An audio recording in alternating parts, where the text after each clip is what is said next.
Assalamualaikum warahmatullahi wabarakatuh. Muslimin dan muslimat yang berbahagia, sesi ke-12 bekerja dengan iman membahas tentang pentingnya disiplin dan loyalitas dalam setiap ikhtiar mendapatkan kesejahteraan dunia dan kebahagiaan akhirat. Disiplin di dictionary.com diartikan sebagai melakukan sesuatu berdasarkan aturan, melatihnya hingga menjadi kebiasaan, latihan keras dengan hukuman dan seterusnya. Semua itu diajarkan oleh Allah Subhanahu wa Ta'ala melalui Muhammad Shallallahu Alaihi Wasallam, Rasul kita. Lebih utamanya, Islam mengajarkan disiplin tidak hanya dengan hukuman, namun pemberian hadiah berupa kesejahteraan dunia dan kebahagiaan akhirat. Dalam agama kita, disiplin merupakan wujud dari ketaatan dan ketakwaan yang ditegaskan dalam firman Allah Subhanahu wa Ta'ala, "Wahai orang-orang yang beriman, taatilah Allah dan taatilah Rasul Muhammad dan ulil amri, pemegang kekuasaan di antara kamu. Kemudian jika kamu berlainan pendapat tentang sesuatu, maka kembalikanlah ia kepada Allah dan Rasul sunnahnya. Jika kamu benar-benar beriman kepada Allah dan hari kemudian, yang demikian itu lebih utama bagimu dan lebih baik akibatnya." Berikut contoh disiplinnya para pejuang agama Allah, para penghafal Quran. Kegiatan santri di Pondok Pesantren Cempaka Wangi dimulai dari jam 3 dini hari. Di sana mereka diwajibkan untuk melaksanakan sholat tahajud secara individu atau secara berjamaah. Setelah para santri melaksanakan sholat tahajudnya, para santri menutup sholat tahajudnya dengan sholat witir 1 rakaat atau 3 rakaat. Setelah melaksanakan sholat subuh berjamaah, para santri diwajibkan untuk membaca zikir pagi. Dan setelah membaca zikir pagi, para santri memasuki halaqah pertama, yang mana di halaqah pertama itu dimulai setelah membaca zikir pagi sampai jam setengah 7 pagi. Di sana di halaqah pertama para santri menyetorkan hafalannya yang sudah disiapkan.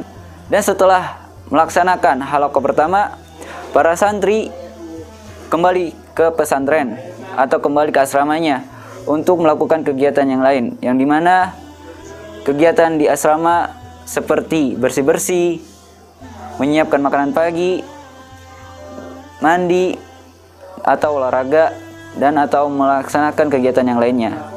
Dan setelah jam 8 pagi, para santri memasuki halaqah yang kedua, yang mana seperti halaqah yang pertama, di sana para santri menyiapkan hafalan Qur'annya dan menyetorkan hafalan Al-Quran yang sudah disiapkan. Dan pada jam 10 pagi, para santri diwajibkan untuk melaksanakan sholat duha.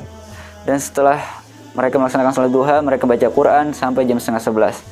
Dan ketika jam setengah 11, di sana para santri kembali ke asramanya untuk melakukan kegiatan qailulah, yang di sana qailulah mereka tidur siang diberikan waktu sampai azan zuhur berkumandang.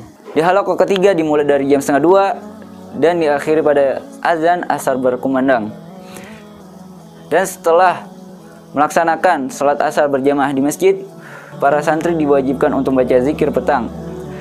Setelah para santri membaca zikir petang, para santri memasuki halaqah yang keempat. Pada kegiatan ba'da isya, para santri kembali lagi ke asramanya untuk melakukan evaluasi, yaitu yang mana di sana evaluasi untuk hafalan dan evaluasi kegiatan pada hari itu. Dan setelah para santri melakukan evaluasi, para santri diberikan waktu untuk murojaah sampai pada pukul jam 9 malam. Mereka dilatih untuk selalu taat, disiplin mengikuti arahan musyrifnya dengan jadwal yang ditetapkan. Para penjaga Al-Quran ini mempersiapkan dirinya dengan kesadaran tinggi untuk menjadi manusia yang siap menjalankan kehidupan dunia dengan kekuatan Al-Quran yang telah dihafal dan dihayatinya, mengikuti firman Allah sebagai berikut. Dan carilah pahala negeri akhirat pada apa yang telah dianugerahkan Allah kepadamu. Tetapi janganlah kamu melupakan bagianmu dari kenikmatan duniawi dan berbuat baiklah kepada orang lain, sebagaimana Allah telah berbuat baik kepadamu. Dan Janganlah kamu berbuat kerusakan di bumi. Sesungguhnya Allah tidak menyukai orang-orang yang berbuat kerusakan.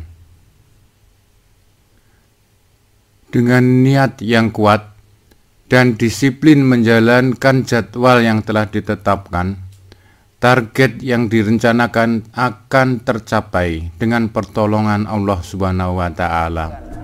Para santri di Pondok Pesantren Cempakawangi, mereka memiliki targetnya masing-masing. Contohnya mereka memiliki target harian, target mingguan, dan juga target bulanan. Para santri diwajibkan untuk menyelesaikan target yang sudah mereka tentukan masing-masing. Contohnya mereka mempunyai target harian yang sebanyak 1 lembar, 2 lembar, 3 lembar. Dan pertama sih penting niat dulu ya. Niat kita untuk apa menghafal Quran. Apakah karena Allah, apakah karena orang lain. Yang kedua ya karena itu, karena usaha, karena disiplin dengan tekad yang kuat, maka insya Allah dengan sungguh-sungguh kita bisa menghafal Quran dengan baik dan benar. Demikian juga disiplin diperlukan untuk menjalankan usaha dengan jadwal yang telah dibuat untuk mencapai target yang ditetapkan. Dalam setiap amalan atau usaha, ketaatan ini mendapat hadiah dari Allah berupa keberuntungan.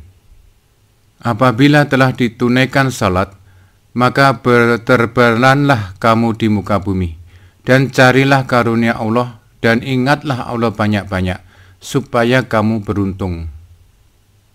Jika kita disiplin, terutama dalam hal ibadah, maka Allah akan memudahkan jalan kita dalam mencari rezeki.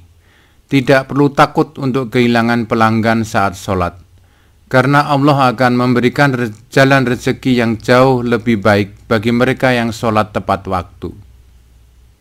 Selain keberuntungan di dunia, hadiah lain dari Allah Subhanahu wa Ta'ala bagi orang yang disiplin, yang taat atau takwa adalah kemenangan di dunia dan di akhirat. Dan barang siapa taat kepada Allah dan Rasul-Nya, serta takut kepada Allah dan bertakwa kepadanya, mereka itulah orang-orang yang mendapat kemenangan. Ketaatan yang disertai kecintaan kepada Allah Ta'ala dan Rasul-Nya disebut sebagai loyalitas kepada agama Allah atau al-wala. Dalam surat At-Taubah ayat 24, Allah berfirman, "Katakanlah, jika bapak-bapak, anak-anak, saudara-saudara, istri-istri, kaum keluargamu, harta kekayaanmu yang kamu usahakan, perniagaan yang kamu khawatiri kerugiannya, dan tempat tinggal yang kamu sukai, adalah lebih kamu cintai dari Allah dan Rasul-Nya, dan dari berjihad di jalannya, maka tunggulah sampai Allah mendatangkan keputusannya. Dan Allah tidak memberi petunjuk kepada orang-orang yang fasik. Allah menempatkan di tempat yang tinggi saat hari kiamat bagi orang-orang yang mencintai Allah dan Rasul-Nya, sebagaimana sabda Rasulullah SAW sebagai berikut. Orang-orang yang saling mencintai karena kemuliaanku akan berada di atas mimbar dari cahaya pada hari kiamat, di mana para nabi dan syuhada iri kepada mereka. Jadi para santri di Pondok Tahfiz Cempakawangi ini mereka sangat berdisiplin dalam menghafal Quran, yang tentunya mereka sangat sudah mengikuti jadwal-jadwal yang sudah ditentukan dari Pondok Tahfiz Cempakawangi. Jadi di mana mereka bisa mencapai target-targetnya karena mereka disiplin. Kuncinya itu disiplin dan berkomitmen dengan target yang sudah mereka tentukan. Tanpa mereka berdisiplin, mereka tidak akan bisa mencapai target yang mereka sudah tentukan. Untuk menumbuhkan rasa cinta kepada Allah SWT, mereka mendalami ilmu tentang Al-Quran, yang mana mereka mempelajari faidah-faidah tentang Al-Quran, keutamaan teman untuk menghafal Al-Quran, membaca Al-Quran, dan menjaga hafalan Al-Quran. Mohon maaf apabila dalam penyampaian materi ini ada kesalahan, baik isi maupun penampilan. Kesalahan ada pada saya, kesempurnaan hanya milik Allah Subhanahu wa Ta'ala. Subhanakallahumma wa bihamdika asyhadu an la ilaha illa anta astaghfiruka wa atubu ilaik. Wassalamualaikum warahmatullahi wabarakatuh.